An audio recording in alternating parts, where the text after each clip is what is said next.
Hey, we're here at Gunners Firearms with Maggie. How are you doing today, Maggie? I'm doing great, Mark. Welcome to Gunners Firearms. It's great to be back in Raymore, Missouri. So it's a beautiful day too. And well, it's not freezing cold. And actually, we were going to talk about the weather because that was per Brian's request. Yeah, because it's weather. This is the Midwest. Wait 5 minutes and you will get the weather you want.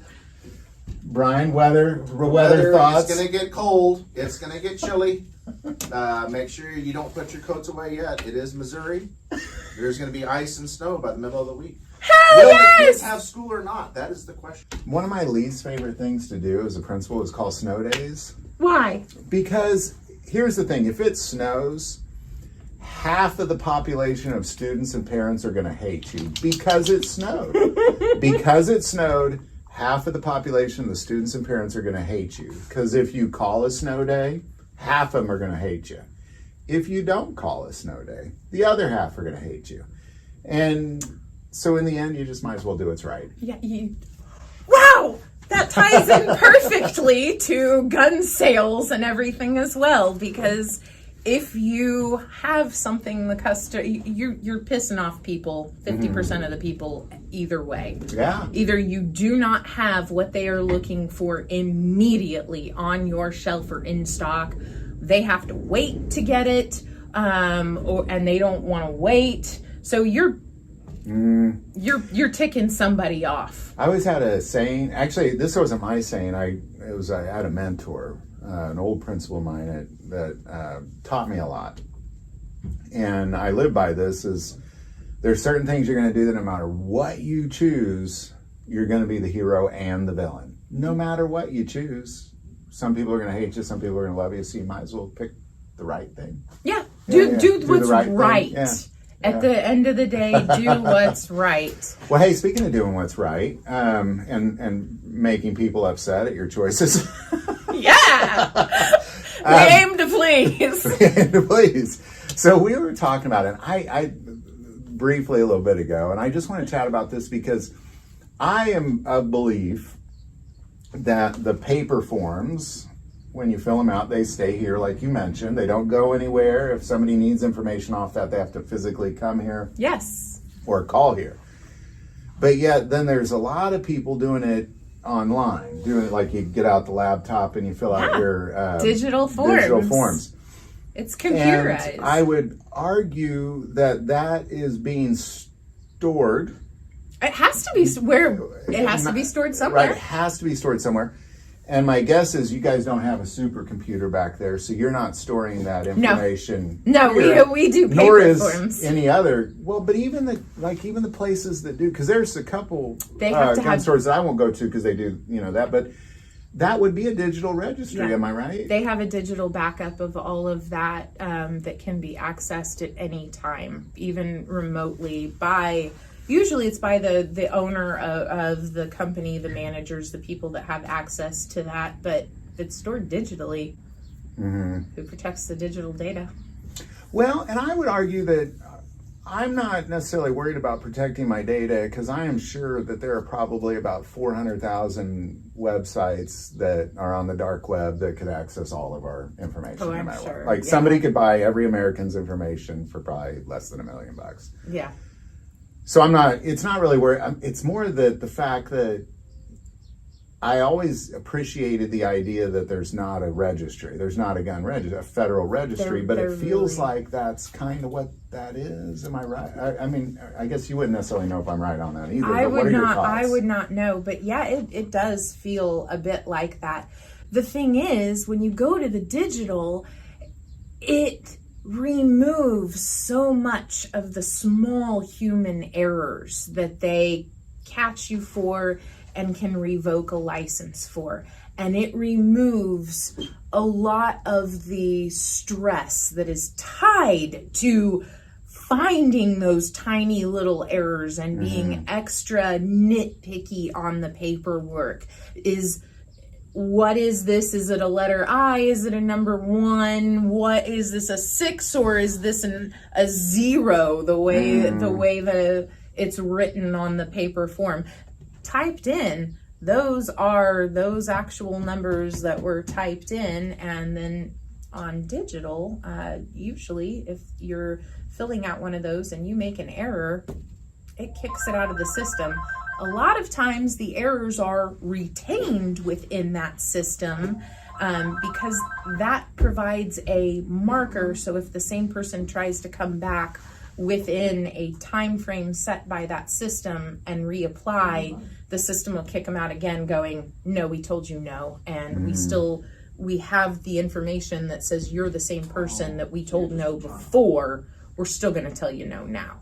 So it's really more of a choice by the FFL itself on whether they do that or not? It is totally an FFL's decision on whether they want to go paperless and do everything digitally, or if they would like to operate on a paper system. Let me ask this, is there any sort of like pressure to go digital, or it's just kind of like it's up to you, nobody really cares, it's your choice, we're just offering you this other option? It is a very tempting option. Sure, I get it. Very tempting option because of the reduction of stress. This is a very high stress job. I did not have gray hairs before I started this job. I actually do have gray hairs. Sometimes can be seen in certain lighting, but I swear to God, they really are there. And when my cousin grows out his facial hair, you can tell just exactly how much stress and gray he has had. So yes, it's high stress, and going digital does alleviate a lot of the stress on my side of the counter. However, then it also gets us to thinking, and it also gets us to thinking about our customers' information and what is being stored as well, how that information can be accessed, and who can access that information. Like you said, there's places on the dark web that can get access to any place and any information that they want. And that's not my realm of expertise. So I wouldn't know anything about how to go about finding all of that, but I'm assured that it could be found. Okay, well, I guess let me ask you this. So there's no necessarily like pressure to do it. It's just we get this other than, wow, that would be nice, because now I don't have to worry. Exactly. And the pressure would come if you have, let's say, for whatever reason, you have a terrible audit, and the audit is like, you know, hey, it's these same little things that you're not catching.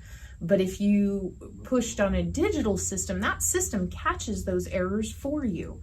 Like not submitting the correct additional paperwork or form with something. There's always additional forms that need to be sent with things from time to time. I mean, so if you're not getting the correct information with where it needs to go in the timely fashion it needs to be there, yeah, you're going to have a bad audit, and they're going to say, there is stuff out there that can help you with that. If we're not here, there is software that is written that has been approved by the ATF. It's not ATF software. It is software that has been approved by the ATF. Have you ever heard where that information's being stored? Like, has an agent ever told you, or have you ever asked, or has that ever come up? It's not ever come up because I have not yet had the experience of working for an FFL that records digital data. The only digital data I think I have is a little tiny standalone cash register that will scan the information on a driver's license, which has the name as it appears on the driver's license and the address that is on that driver's license. That's the only information I can take off of that. And then I have to manually add in your contact phone number in there so I can print you a receipt that has your correct information and the make, model, serial number. It's more for tax reasons, less for FFL reasons. Yeah, it's just proof of purchase for the buyer, and for the seller saying yes, you know, and for our, like I said, for like you said, the IRS, for our taxes that we do have to file. So, yeah. So if do you have customers that, or have you heard of people saying, well, I will never do, or do you think that's a deterrent for people? It really is a deterrent for some, and I have. So it's a convenience, but a deterrent. I've heard both, because we do have customers that go, well, I used to go to this store. I really liked this store. I like their stock. I like their selection. I love the people, but they went digital, and I'm not at that comfort level yet to be able to, or maybe they just aren't fast typers and don't want to sit there tying up a computer for an hour and 45 minutes just to sit there and peck in their name and address. So I don't know what your individual experience is with paper versus digital, but some places are still paper, some places are digital, and you have the option to pick where you want to go, where you want to spend your money. Doesn't matter which way you do it, digitally or paper. All of that information still goes to the FBI through the same FBI NICS system, National Instant Criminal Check System, that they have that runs your background check on it. It'll still take the same amount of time, whether it's digital, whether you write it on paper and somebody else sends it electronically, or if they send it by phone, or if they send it by fax. All of that information still gets to the same database. I guess that's kind of what I was getting at, or what I was thinking is like, because even if I fill out a paper form, the FFL still has to go in and put the information in. We still transmit that data to the FBI. Right. Whether if you I call do it or it you in do it. on the phone, you have somebody at a call center that Still putting it in. putting that information, the exact same questions that they ask. Now, here's the thing, though. I will say, when we call into the system, or when we transmit data electronically to that system manually, transmitting from paper to digital format, they don't ask us every question on that test that you're filling out. They do not ask us the number of firearms you are purchasing. If you call it in? They don't ask us if they call it in either. They do not ask us the serial numbers on everything you are.